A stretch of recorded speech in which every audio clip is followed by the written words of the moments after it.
For most of history, we've thought about war in a pretty simple way. It's a contest of brute force. Who's got more tanks, more ships, more soldiers? But what if I told you that's all wrong now? What if modern conflict isn't a battle of strength at all, but a calculated system of power where the winner is decided long, long before the first shot is ever fired? That sounds impossible, doesn't it? I mean, how can a war be over before it even begins? Well, that's exactly the mystery we're going to unravel today. We're going to peel back the layers and uncover how this incredible statement has become the new reality of conflict, a war won in complete silence. Okay, so to really understand how these wars are won, we have to do something a little weird. We have to start at the end. We're beginning with the part that everyone sees, the explosions, the smoke, the chaos. This is the final, brutal, and very visible act of a war that was actually decided days ago. Yeah, this is the image we all recognize. It's tangible, it's devastating, and it's what we instinctively think of as the start of a war. But what we're actually looking at is just the physical confirmation, the receipt, really, for a conclusion that was reached hours or maybe even days before in total silence.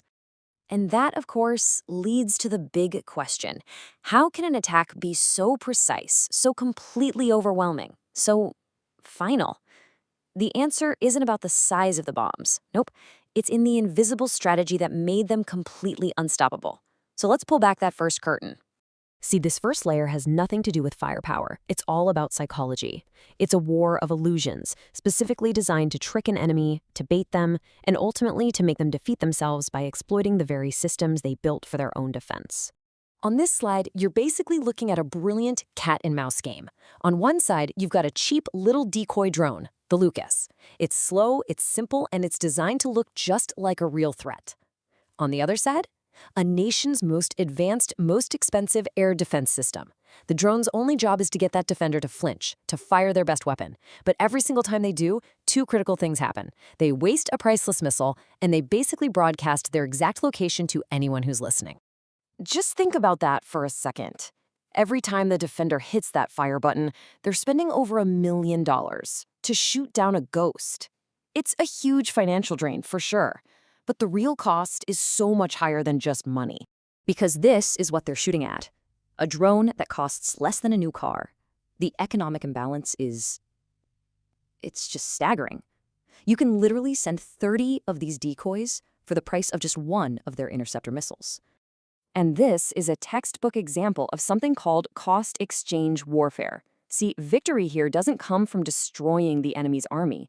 It comes from tricking them into bankrupting their own defense, making them empty their magazines on phantoms right before the real attack shows up. But this deception, as clever as it is just one piece of the puzzle. The real target isn't the weapons, it's the system that controls them. All right, now we go a layer deeper, and this is where it gets really profound. The real targets in this new kind of war, they aren't just buildings or military bases. The goal isn't mass destruction, it's total paralysis. It's about performing a surgical strike, not on the body of a nation, but on its brain.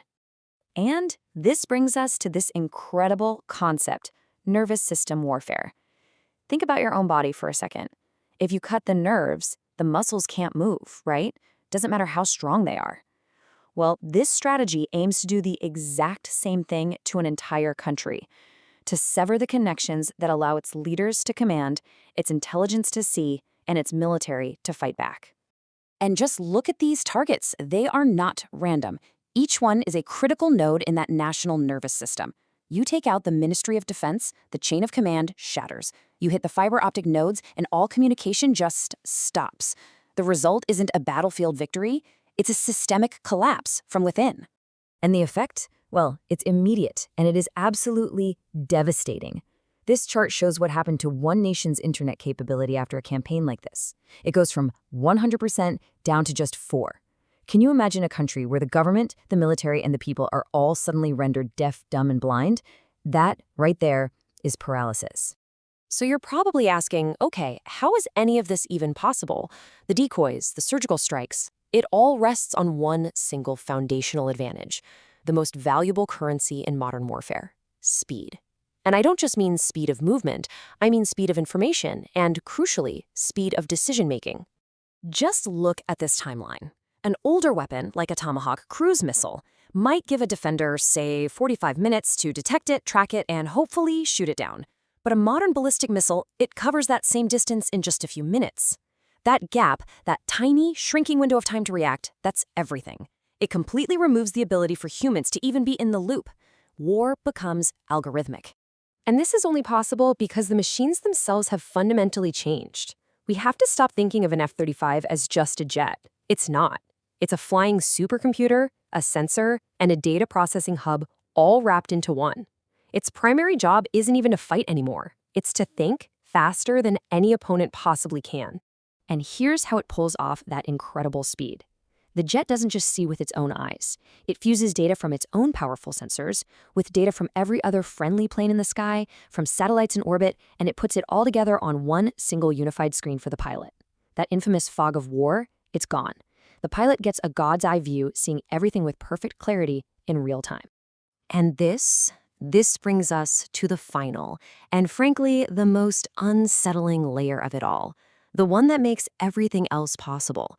We're talking about the silent, invisible conflict that is fought and won before a single bomb ever falls. The war of information. You see, the most powerful weapon in this new paradigm is a complete paradox. It's an aircraft that will fly right into the heart of enemy territory with the sole purpose of not fighting. Its job isn't to shoot, but to see and to listen. This is the true mission of an aircraft like the F-22 Raptor. Think of it like an invisible information vacuum cleaner. It just soaks up every radar pulse, every radio signal, cataloging and geolocating every single enemy asset on the board. It builds a perfect, live electronic map of the entire battlefield. And then, without firing a single shot itself, it passes all that targeting data to other aircraft waiting safely miles and miles away. The side that sees first wins first, period. And we're right back where we started. But now it all clicks into place, doesn't it? The explosions we see on the news are not the beginning of the war. They are simply the loud, physical confirmation of a victory that was already achieved in the silent, invisible war of information that came before it. And this leaves us with a truly profound and honestly a pretty unsettling thought. The old rules are gone. The most decisive part of modern conflict is now fought in the electromagnetic spectrum, with data and with algorithms. So if wars can be won in total silence, how would any of us, how would any nation ever truly know one has even begun?